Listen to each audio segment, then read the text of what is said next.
bonjour, c'est Cécile encore. On est le 21 mars 2020. Alors je viens sonner la trompette aujourd'hui encore et je viens nous encourager, amen, à être les enfants du Père. Dans ce sens que on écoute sa voix et on marche dans ce qu'il nous dit. Amen. Alors on reconnaît l'enfant parce que il fait ce que son père lui dit. C'est pas parce qu'il dit qu'il est enfant du Père. Amen. Mais c'est parce que, se reconnaissant enfant, il fait ce que son père lui dit. Amen. Tout enfant obéit à ses parents. Amen.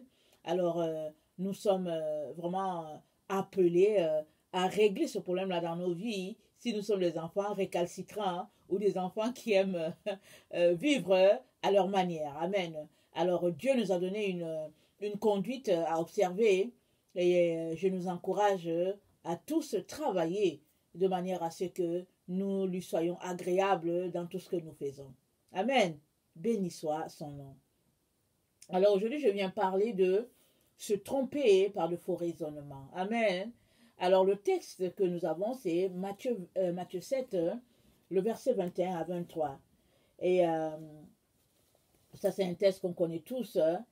Et le Seigneur a attiré mon attention sur ce texte-là en 2004. Alors en 2004, il me l'a donné un jour, c'est ça, il me l'a donné dans un rêve. Et alors j'étais là, je lisais. Et j'ai pris donc le temps pour chercher sa face. Il m'a dit, bientôt viendra un temps où plusieurs de mes enfants ils vont marcher dans les faux raisonnements. Ils vont se retrouver à faire partie de cette clique-là. Alors là, ceux-là qui disent Seigneur, Seigneur, mais au fait que le Seigneur ne connaît pas. Il y a plusieurs comme ça dans la maison du Père qui disent Seigneur, Seigneur, qui disent Sauveur, Sauveur, mais le Seigneur ne les connaît pas. Amen. Parce qu'ils ne marchent pas dans les voies de Dieu. Parce qu'ils marchent sur de faux raisonnements. Amen. Et ça peut arriver à n'importe qui. Parce que Jésus nous a dit de faire attention parce que autour de nous, excusez-moi, mon mari est en train de faire du piment dans la maison, alors ça commence à piquer un peu dans les narines et puis dans la gorge. Alors si vous m'entendez tousser, alors sachez que c'est le piment fort là qui chauffe. Alors il dit, on est dans le temps où les gens vont venir nous dire, nous raconter toutes sortes d'histoires afin de nous séduire. Il dit, attendez, je vais le lire. C'est dans 2 Timothée 3, c'est dit, sache que dans les derniers temps, dans les derniers jours, il y aura des temps difficiles. Car les gens seront égoïstes. Non, c'est pas le texte que je vais lire. Je pense que c'est celui dans 1 Timothée. Je vais lire celui-là. C'est dans 1 Timothée. Il dit, mais, 1 Timothée 4, l'Esprit dit expressément que dans les derniers jours, quelques-uns abandonneront la foi pour s'attacher à des esprits séducteurs et à des doctrines de démons. Amen. Alors, la suite nous parle d'aliments, de s'abstenir d'aliments, et puis, donc voilà. Mais, la phrase, elle est vraie pour tout. Amen. La suite nous parle d'aliments. Parce que, il parle de l'hypocrisie, demandant à certaines personnes de ne pas manger ceci ou de ne pas manger cela. Mais la vérité est là, elle demeure sur ce texte-là concernant notre temps. Et cette vérité-là, c'est que nous sommes dans les temps où plusieurs sont séduits par les esprits séducteurs et les doctrines de démons. Amen. Et il est important qu'on tienne compte de l'époque dans laquelle nous sommes, du temps dans lequel nous sommes, du message qui est véhiculé autour de nous, de l'environnement dans lequel nous nous trouvons, et que nous puissions prendre nos mesures, amen, pour pouvoir marcher de manière droite. Et puis, marcher de manière droite, c'est marcher selon la parole de Dieu. Alors, dans Matthieu 7, le verset 21 à 23, il est dit ceci, « Ceux qui me disent Seigneur, Seigneur, n'entreront pas tous dans le royaume des cieux, mais celui-là seul qui fait la volonté de mon Père qui est dans les cieux.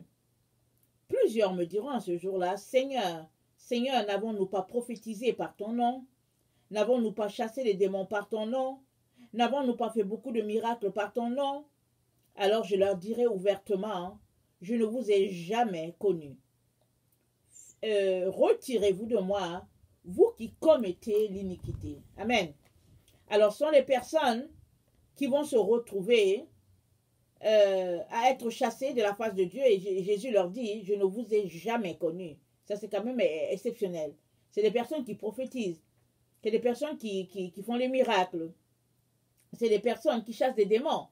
Et Jésus leur dit, je ne vous ai jamais connu. Soit, c'est des personnes qui, au fait, dans le fond, ne connaissent pas le Seigneur. Et ils marchent déjà de manière désordonnée. Et se faisant croire aux gens qui sont les enfants de Dieu alors qu'ils appartiennent au diable. Soit, c'est des enfants de Dieu qui marchent dans la séduction de ce monde. Et ça n'empêche pas qu'ils aient les dons. Parce que si c'est les dons que Dieu leur a donnés, il leur a donnés. Amen. Parce que la Bible dit que c'est chez le Père de grâce, où il y a les dons. Amen. Dieu nous a dotés de beaucoup de dons. Alors certains, ils ont le don de libéralité. Amen. Et d'autres, ils ont le don de prophétie. D'autres, ils ont le don de parler en langue, le don de guérir les malades. Il y a toutes sortes de dons. Alors, si Dieu te l'a donné, il te l'a donné. Il ne te l'enlève pas, il te l'a donné. Alors, à toi de l'utiliser de telle sorte que ça puisse servir à sa gloire. Amen.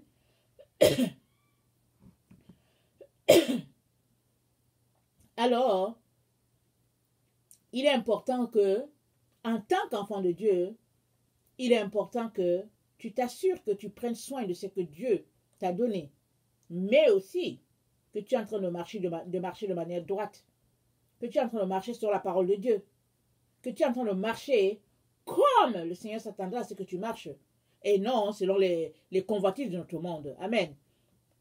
Alors, j'aimerais ça qu'on regarde Jacques 1. J'ai oublié de noter le verset, mais on va le trouver. Excusez-moi, le piment me brûle vraiment.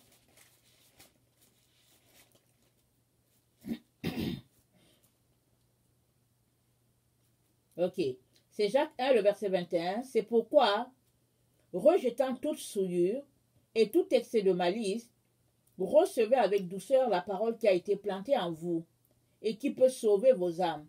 Mettez en pratique la parole et ne vous bornez pas à l'écouter en vous trompant vous-même par de faux raisonnements. Ne vous bornez pas à écouter la parole.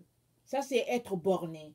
Ça, c'est déterminer une limite que le Père n'a pas déterminée pour nous.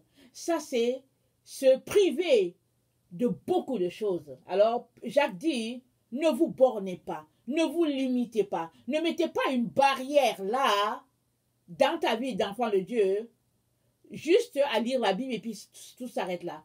Il dit de pratiquer la parole.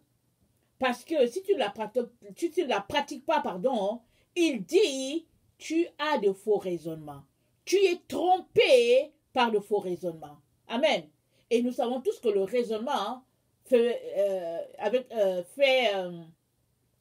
intervenir la pensée, fait intervenir notre intelligence, fait intervenir notre volonté et aussi fait intervenir l'illusion. Alors, les gens qui sont dans le faux raisonnement, ils sont dans le mensonge. Parce que l'illusion, c'est un semblant de quelque chose qui n'est pas. Alors tu es dans l'illusion. Tu penses avoir la vérité alors que tu es dans l'illusion. Tu es berné. Amen. Et tu es séduit. Et Jésus dit donc à ce groupe-là, je ne vous ai jamais connu. Vous qui commettez l'iniquité. Alors, la parole de Jésus nous renvoie à ceci, c'est que ce groupe de personnes avait des dons et ils se contentaient de leurs dons et ils ne se sont pas sanctifiés. Parce que Dieu est saint. Et la Bible nous dit que tous ceux-là qui s'approchent de Dieu attends, il faut que je cite ce verset bien. Ça dit, voilà, je l'ai trouvé. Ça dit, recherchez la paix et la sainteté sans laquelle nul ne verra Dieu. Alors, s'il est vrai que tu as des dons que Dieu t'a donnés, il est aussi vrai que ce Dieu-là, il est saint. C'est un Dieu qui nous demande de vivre en paix les uns avec les autres, pas en animosité, mais en paix les uns avec les autres. Alors, il est donc important que tu te rendes compte que oui, tu as un don, mais la sainteté de Dieu devrait t'amener toi-même à te sanctifier. La sainteté de Dieu devait t'amener à avoir une crainte de lui. Parce que ce même Dieu-là, qui est un Père pour toi, qui est bon, qui t'a béni de tous les dons que tu as, ce même Dieu aussi, c'est un Dieu qui nous dit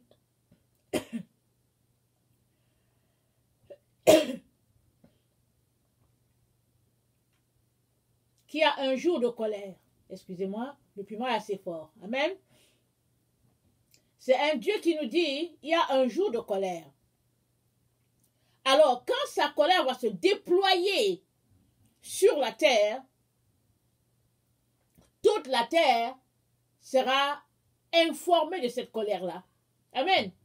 Les seules personnes qui échapperont, c'est ceux-là qui se sanctifient.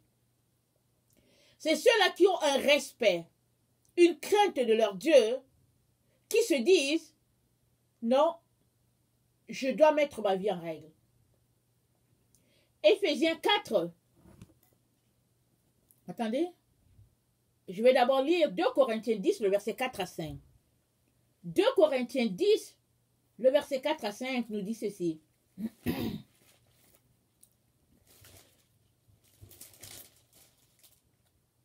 2 Corinthiens 10, le verset 4 à 5. Car les armes avec lesquelles nous combattons ne sont pas charnelles, mais elles sont puissantes par la vertu de Dieu pour renverser des forteresses. Nous renversons les raisonnements et toute hauteur qui s'élève contre la connaissance de Dieu et nous amenons toute pensée captive à l'obéissance de la croix. Nous sommes prêts aussi à punir toute désobéissance lorsque votre obéissance sera complète. Amen. Alors Paul, il parle à ses enfants, les Corinthiens. Il est pour eux un père. Alors il leur dit, en tout cas, je suis prêt en tant que père à punir votre désobéissance. Amen. Et il les encourage à être obéissants. Il les encourage à renverser toute pensée, tout raisonnement qui s'oppose à Dieu. Et ces conseils-là, ce n'est pas juste pour les Corinthiens, c'est pour toi et c'est pour moi. Et il est important qu'on arrive à cette compréhension-là, à cette conclusion-là, parce que on ne peut pas dire qu'on marche avec Dieu et en même temps marcher dans les convoitises de la chair. Et la Bible nous dit de ne pas aimer le monde, ni ses convoitises. Amen. Parce que l'amour du monde, dit la parole de Dieu, c'est inimitié contre Dieu. Alors, très souvent, ce qui fait que nous suivons Dieu et en même temps nous suivons le monde, c'est un faux raisonnement. Amen. Moi, quand le Seigneur a commencé à faire un ménage dans ma vie, je pense qu'il a commencé, il y a toujours des périodes comme ça, mais la période où je me suis retrouvée, où je suis en ligne, c'est la période de 2010. Amen. Alors, et là, je me rendais compte que je m'opposais beaucoup. Amen. J'étais là, je me disais, mais non, c'est que quand même, j'avais toujours quelque chose. Parce que je trouvais que non, ça c'est les choses des siècles d'avant. Nous, de notre époque, mais on peut quand même s'habiller de telle manière. On peut quand même faire cela. Amen. Ça, c'était mon faux raisonnement. Amen. Et ça a mis du temps. Ça a mis du temps avant que je me mette à entendre à nouveau Dieu. Parce qu'il voulait quelque chose de moi Et moi, j'avais mon faux raisonnement et je persistais dans mon faux raisonnement. Amen. Mais quand, finalement, j'ai décidé de lire la parole, lire la parole, lire la parole, et la lire, à partir d'un certain moment, hein, mes pensées ont commencé à changer et à basculer dans le sens de Dieu. Amen. Parce que la foi vient de ce qu'on entend, et ce qu'on entend vient de la parole de Dieu. Tu ne peux pas avoir une foi qui vient d'ailleurs. La foi que tu as vient de la parole de Dieu. Si ce que tu as vient d'ailleurs et que tu appelles ça foi, ce n'est pas de la foi, c'est du faux raisonnement. Amen. Et nous sommes appelés, toi et moi, à marcher dans les pensées de Dieu. Parce que non seulement ses pensées sont pures, mais aussi ses pensées sont vraies. Amen. Et la parole de Dieu, c'est une épée à double tranchant. Elle tranche, amen. Elle te conduit sur le chemin de la vérité, mais aussi elle juge. Amen. Alors, en tant que ces ambassadeurs, nous sommes appelés à véhiculer cette parole-là telle qu'elle nous a été communiquée par les apôtres et lesquels ont reçu la véracité de la parole par le Seigneur Jésus-Christ. Amen.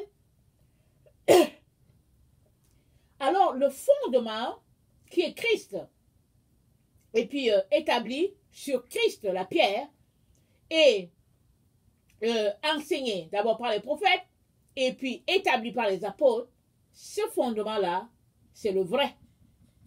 Et c'est le fondement sur lequel tout le monde devrait s'appuyer, y compris toi et moi, qui sommes du 20e, 21e siècle. Amen. On ne peut donc pas, amen, justifier notre comportement par le fait que nous sommes d'une autre époque, d'une autre génération. Il est très important que nous restions ancrés dans la parole et que nous vivions par la parole. Sinon, nous allons nous retrouver dans cette situation-là où Jésus a dit à ce groupe-là, retirez-vous de moi, vous qui commettez l'iniquité. Et il a dit, je ne vous ai jamais connu. Ça, c'est quand même fort. Ils ont prophétisé au nom de Jésus, ils ont fait des miracles au nom de Jésus, et ils ont guéri au nom de Jésus. Mais Jésus leur a dit, je ne vous ai jamais connu. Parce que dans votre vie, vous n'avez pas ôté l'iniquité. Amen.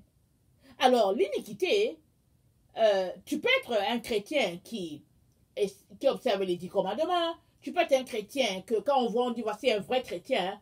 Mais tu peux avoir dans ta vie beaucoup d'iniquité. Amen.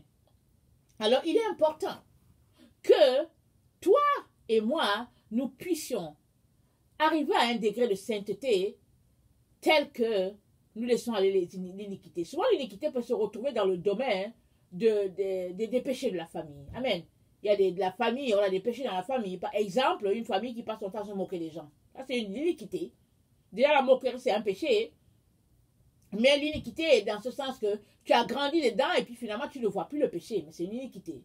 Ou bien tu grandis dans un environnement où l'hypocrisie a profusion. Les gens sont hypocrites et puis tu te demandes, tu te dis, mais attends, qu'est-ce qui se passe?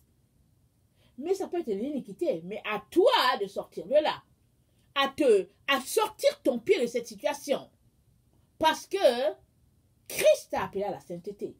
Si tu as grandi dans un environnement où cela est là, il te revient, toi, à un moment donné dans ta marche, de dire, non, je suis tanné, je suis fatigué de ça, je ne veux pas continuer à traîner cet obstacle-là dans ma vie. Ou bien ce boulet-là à mon pied. Amen. Alors, Éphésiens 4, le verset 20 à 25. Éphésiens 4, le verset 20 à 25, nous dit ceci. Mais vous, ce n'est pas ainsi que vous avez appris Christ, si du moins vous l'avez entendu, et si conformément à la vérité qui est en Jésus, c'est en lui que vous avez été instruits à vous dépouiller, eu égard à votre vie passée, du vieil homme qui se corrompt par les convoitises trompeuses. Amen. Ton vieil homme, l'homme que tu as laissé, l'homme que tu étais avant de donner ta vie à Jésus, cet homme-là, il se corrompt par les convoitises. Alors, qu'est-ce que ce texte est en train de nous dire? Ce texte est en train de dire que quand nous sommes en Christ, nous sommes une nouvelle créature. Amen. Une fois qu'on donne notre vie à Christ, une fois que nous la donnons, nous sommes une nouvelle créature. La Bible dit, les choses anciennes sont passées. Toutes choses sont devenues nouvelles. Amen. Et la même Bible nous dit que l'ennemi va chercher à regagner l'homme ancien que nous avons laissé par les convoitises trompeuses, par les faux raisonnements. Parce que le faux raisonnement, c'est de la tromperie, c'est un mensonge. Amen. Alors, le texte nous dit, il nous dit, eu égard à la vie passée du vieil homme qui se corrompt par les convoitises trompeuses.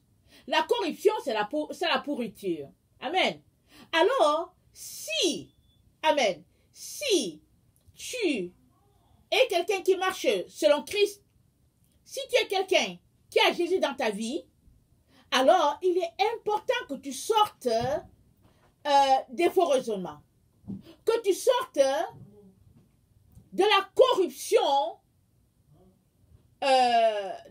corruption due à la convoitise des yeux, la convoitise des oreilles, parce qu'on entend souvent des choses qui nous envoient sur une direction, amen, parce que Jésus a dit, fais attention à la manière dont vous entendez, amen, parce que ce que tu entends va déterminer la direction que tu vas prendre, parce que tu vas penser que c'est le chemin, alors que, dans la vérité, c'est le faux chemin. Amen.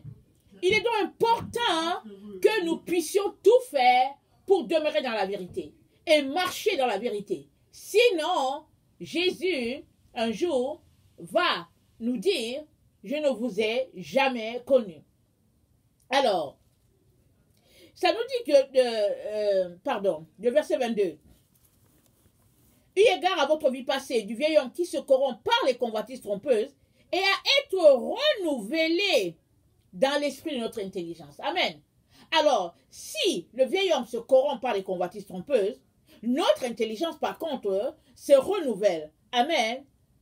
Et notre intelligence se renouvelle par la vérité en Jésus. Parce que le verset 24 nous dit, et à revêtir l'homme nouveau, créé selon Dieu dans une justice et une sainteté que produit la vérité. Amen. Alors, tant et aussi longtemps que toi et moi marchons dans la vérité, et nous nous en tenons là, les convoitises trompeuses n'auront pas effet sur nous. Puisque c'est la vérité qui dirige ta vie. Puisque tu es ancré dans la vérité, en tout cas, la tromperie ne sera pas là. Elle va fuir loin de toi. Alors, c'est à toi donc de décider, de faire les choix. Amen. Avec qui tu te tiens, où est-ce que tu marches, ce que tu fais, et dans toutes tes décisions. Amen. Et toute cette décision-là, c'est pour t'amener à garder un bon raisonnement, un vrai raisonnement. Parce que les faux raisonnements te conduisent loin de Dieu. C'est là que ça a conduit ce groupe-là. Ils font les miracles, ils donnent des prophéties, ils donnent des guérisons, ils donnent des prophéties, mais Jésus ne les connaît pas. C'est grave quand même. Amen. Ils ont les bénédictions. Amen. Ils ont les bénédictions de Dieu. Mais ils ne connaissent pas Dieu. Et c'est pourquoi Jésus leur dit, je ne vous connais pas. La Bible nous dit dans le psaume 103, je vais le lire rapidement. Attendez. Le psaume 103.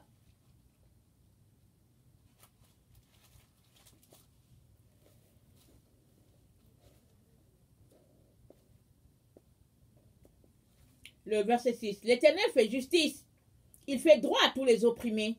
Il a manifesté ses voies à Moïse, ses œuvres aux enfants d'Israël. Les enfants d'Israël connaissaient juste les œuvres de Dieu. Mais ses voies, il les a montrées, il les a manifestées à Moïse. Et Dieu veut manifester ses voies à chacun d'entre nous. Amen. Maintenant, toi, qu'est-ce que tu veux? Il y a certaines personnes qui veulent juste les œuvres de Dieu. Et alors, ils s'enorgueillissent avec. Ils sont là, ils font les œuvres de Dieu. Et Dieu ne les connaît pas. Et je viens nous encourager à tout faire pour sortir de ce groupe-là. Ce groupe d'enfants de Dieu-là, alors qui ont des œuvres, les œuvres de l'Éternel, qui les font, qui bénissent les autres avec, mais Dieu n'a aucune relation avec eux et puis eux non plus n'ont pas de relation avec Dieu. Ils pensent qu'ils l'ont, mais Dieu ne les connaît pas. Et les faux raisonnements dirigent notre époque. Les faux raisonnements dirigent notre monde. Le temps dans lequel nous sommes, c'est le temps de séduction. C'est le temps de mensonges. C'est le temps vraiment où vraiment c'est répandu. Mais il revient à chaque enfant de Dieu de se demander s'il est dans le vrai ou s'il est dans le faux. Et s'il se rend compte qu'il est dans le vrai, s'il se rend compte, pardon, qu'il est dans le faux, il est important de venir dans l'humilité. Un cœur brisé, un cœur contrit. Dieu ne dédaigne pas cela. Amen. Alors, je vais lire 1 Corinthiens 1, 19. Le piment me chauffe bien. 1 Corinthiens 1, 19.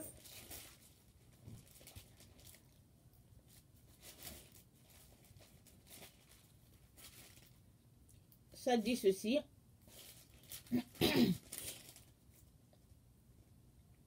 Aussi est-il écrit, je détruirai la sagesse des sages et j'anéantirai l'intelligence des intelligents. Où est le sage? Où est le scribe? Où est le disputeur de ce siècle? Dieu n'a-t-il pas confondu la folie? Dieu n'a-t-il pas convaincu de folie la sagesse du monde? Car puisque le monde, avec sa sagesse, n'a point connu Dieu dans la sagesse de Dieu, il a plu à Dieu de sauver les croyants par la folie de la prédication. Amen. Alors, la sagesse de Dieu n'a rien à voir avec la sagesse de ce monde. Alors, si toi, tu veux connaître ce Dieu-là, tu as besoin d'être fou à ce monde. Tu as besoin d'être appelé fou. Tu as besoin d'être traité de fou à ce monde, aux valeurs de ce monde. Parce que si tu veux marcher avec Dieu et avec les valeurs de ce monde, alors tu ne connaîtras pas ce Dieu-là. Et un jour, il te dira que tu as été séduit par des faux raisonnements. Toi et moi sommes appelés les enfants de lumière. En tant qu'enfants de lumière, nous ne pouvons pas avoir un faux raisonnement dans notre vie. Il nous revient de tout faire pour détecter tous les faux raisonnements et de nous en débarrasser. Ça, c'est très, très important. Et la tâche te revient. Si tu viens devant Dieu, le prier, le supplier, il t'aidera. Il t'aidera.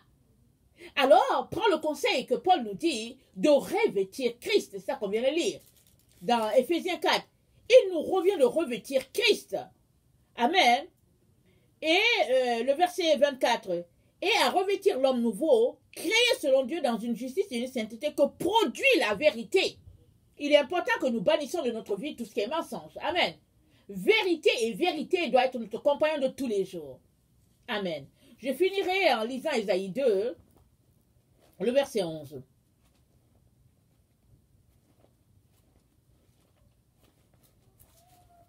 Ésaïe 2, le verset 11.